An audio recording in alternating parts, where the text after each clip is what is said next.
बिस्मिल्लाहिर्रहमानिर्रहीम।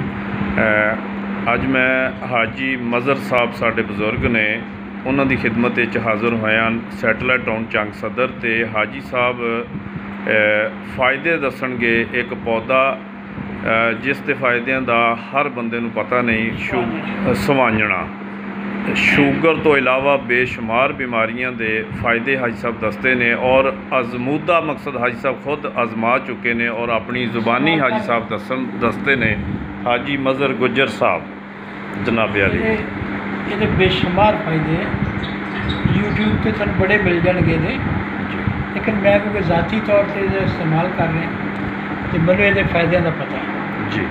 सब तो पहले कि जो शुगर के मरीज़ है जी वो जिन्हों की शुगर काबू च नहीं आती भी कंट्रोल नहीं होती जी वो इसका इस्तेमाल करेंगे 80% तक वो काबू पा जाएंगे। माशाअल्लाह। दवाई ना खानी छड़न, दवाई की मकदार घट जाएगी जी। अगर इंसुलिन लगती है जी तो इंसुलिन की मकदार कम हो जाएगी जी। लेकिन ये फायदे होर बड़े हैं जी।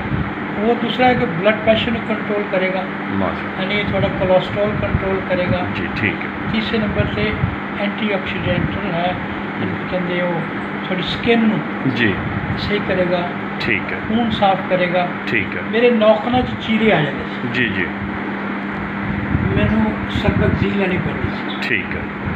वो ख़त्म हो गई क्योंकि ये सब विटामिन है। ठीक है। और एक बहुत अच्छा टॉनिक है वो मेरे मैं ये इस्तेमाल करना तो सरबत जी छुट गई मेरी।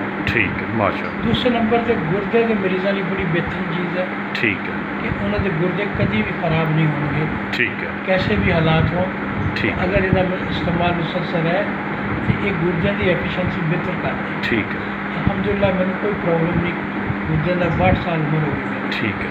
शुगर वास्ते हाजी साहब इसका तरीका इस्तेमाल की तुसी फरमाओगे? शुगर वास्ते इसका बड़ा आसान तरीका है कि भी ये पत्ते ले लेने जी।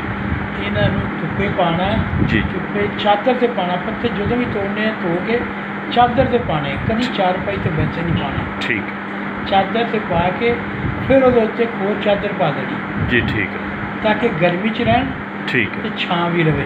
ठीक है। वो पत्ते सुक जान। ठीक है। 3 दिन सुक जाते हैं। ठीक है। पत्ते जोड़े आ उन्होंने सुका के ग्राइंडर घर आम होंगे मसाले वाले जी जी वो ग्राइंड कर लेना बरीक। ठीक है। पिंडियाँ भी जड़ियाँ उन्होंने बेशक ग्राइंड कर लो। जी जी वो बरीक करके उन्होंने किसी डब्बे च पा के रख लो। ठीक है। उदो सुबह जिन्होंने इंसुलिन लगती है जी और जिन्होंने शुगर 350 तक गई हुई है ठीक है। वो एक चाह का चमचा सुबह पानी ना ठीक है। निहार निहार मुँह लेना, ठीक खाली मेदे लेना, कभी भी खाने तो बाद नहीं लेना ठीक है। क्योंकि खाने तो बाद ये थानू नुकसान देगा। ठीक है।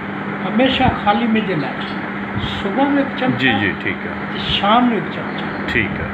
ठीक है। और वो भी खाने तो पहले। जी ठीक है। तो यदा इस्तेमाल थानू इंशाल्लाह ये फायदे 40 दिन मुसलसल इस्तेमाल करो, ठीक है। फायदे खुद ब खुद दसणगे ठीक है। कि थानू कितना फर्क पेगा। शुगर कंट्रोल हो जाएगी, ब्लड प्रेशर थोड़ा कंट्रोल हो जाएगा। ठीक। गर्मियाँ च ब्लड प्रेशर की गोली नहीं लैनी पाएगी। माशाअल्लाह। सर्दियों में क्योंकि नर्व सुक जाते हैं जी जी उदो ब्लड प्रेशर की गोली लैनी पैंदी। सही। लेकिन गर्मियों में मैं आजकल गोली नहीं लेता। ठीक है। वो शाह जी कितने गलती हो जाए, नमक ज़्यादा जी जी खा हो जाए सही। या गर्म चीज़ लै लवा वो ना फिर मैं ब्लड प्रेशर बढ़ता इस कदी मैं गोली लेना, वरना मेरा हफ्ता 10 दिन गुजर जाते हैं, यानी बल्कि महीना गुजर जाता सही। मैंने गोली नहीं लेनी। सही। यानी ब्लड प्रेशर वास्ते भी बहुत हाँ, ज़बरदस्त चीज़ है। अच्छा, इस तो इलावा होर एक इस मर्ज वास्ते जिहड़ा अजमूदा उसके अलावा ये जी जोड़ों की तकलीफ, अच्छा माशा खासकर जी रीढ़ की हड्डी की गैप आ जाती है, अच्छा अच्छा अच्छा अच्छा मोरियां का मसला, मोरियां जो मसला जी जी वो ज़बरदस्त चीज़ है। अच्छा ये उधर ज़बरदस्त चीज़ है, उन्होंने इस्तेमाल कराओ कमर के दर्द वाले वो बड़ा बेहतर है कि विटामिन की जिंदे कमी है। अच्छा जोड़ा कि भी बचपन के कमी आ जाती है जी जी तो विटामिन पूरा नहीं होंगे जिसम के।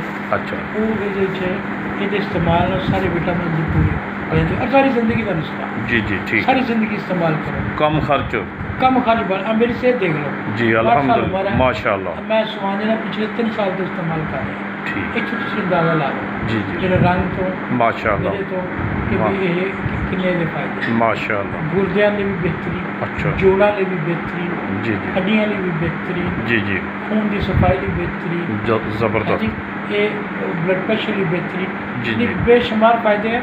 ਬਾਕੀ ਨੈਟ ਤੋਂ YouTube ਤੋਂ ਤੁਸੀਂ ਦੇਖ ਲਿਓ। ਜੀ ਜੀ ਔਰ ਕੀ ਕਹਿੰਦੇ ਮੋਰਿੰਗਾ ਅੰਗਰੇਜ਼ੀ 'ਚ ਕਹਿੰਦੇ ਨੇ, ਜੀ ਜੀ ਮੋਰਿੰਗਾ ਲਿਖ ਕੇ ਪਤਾ ਕਰ ਲਿਓ। ਜੀ ਜੀ ਬੇਸ਼ੁਮਾਰ ਫਾਇਦੇ ਹੈ। ਜੀ। ਲੇਕਿਨ ਮੈਂ ਅਜ਼ਮਾਇਆ ਤਾਂ ਮੈਨੂੰ ਬੜਾ ਫਾਇਦਾ ਹੋਇਆ। ਸ਼ੂਗਰ ਵਾਸਤੇ ਤੁਸੀਂ ਅਜ਼ਮਾ ਚੁੱਕੇ ਹੋ, ਸ਼ੂਗਰ ਬਲੱਡ ਵਾਸਤੇ, ਪ੍ਰੈਸ਼ਰ ਵਾਸਤੇ ਬਲੱਡ ਅਜ਼ਮਾ ਪ੍ਰੈਸ਼ਰ ਚੁੱਕੇ। ਵਾਸਤੇ, ਜੀ ਜੀ ਜੋੜਾਂ ਦੇ ਦਰਦ ਵਾਸਤੇ, ਜਿਵੇਂ ਮੇਰੇ ਨੌਕਰ ਨੂੰ ਚੀਰ ਆਉਂਦੇ ਸੀ। ਜੀ, ਜੀ। ਆ ਬਣੇ ਨਾ ਇੱਦਾਂ ਜੀ, ਜੀ, ਜੀ। ਅਕਸਰ ਲੋਕਾਂ ਦੇ ਨੌਕਰ ਇਸ ਤਰ੍ਹਾਂ ਦੇ। ਜੀ ਜੀ ਤੇ ਇਹ ਜਿਹੜੀ ਚੀਰ ਹੈ ਇਹ ਕੱਟ ਜਾਂਦੀ ਸੀ। ਇਹ ਨਹੀਂ ਕੱਟਦੇ, ਉਹ ਜੀ, ਜੀ। ਸਰਬਕ ਸੀ ਜਿਹੜਾ ਨਾ ਜੀ। ਉਹ ਲੈਂਦਾ ਸੀ, ਉਹਦੀ ਜਗ੍ਹਾ ਇਸਤੇਮਾਲ ਕਰਦੇ। ਤੇ ਅਲਹਮਦੁਲਿਲਾ ਸੁਮ ਅਲਹਮਦੁਲਿਲਾ ਬੜਾ ਫਰਕ ਹੈ। ਹਾਜੀ ਸਾਹਿਬ ਬਹੁਤ ਮਿਹਰਬਾਨੀ, ਜਜ਼ਾਕੁਮੁੱਲਾ ਹਸਨ ਅਲ ਜਜ਼ਾ। ਇਹ ਜਨਾਬ ਦਾ ਦੱਸਿਆ ਨੁਸਖਾ ਇਹ ਲੋਕਾਂ ਵਾਸਤੇ ਇੱਕ ਸਦਕਾ ਜਾਰੀਆ ਦਾ ਕੰਮ ਕਰੇਗਾ ਔਰ ਮੈਨੂੰ ਉਮੀਦ ਹੈ ਕਿ ਲੋਕ ਇਸਤੇਮਾਲ ਵੀ ਕਰਨਗੇ ਔਰ ਜਨਾਬ ਵਾਸਤੇ ਦੁਆਵਾਂ ਵੀ ਆਮੀਨ। ਦੇਣਗੇ। ਜਜ਼ਾਕੁਮੁੱਲਾ ਹਸਨ।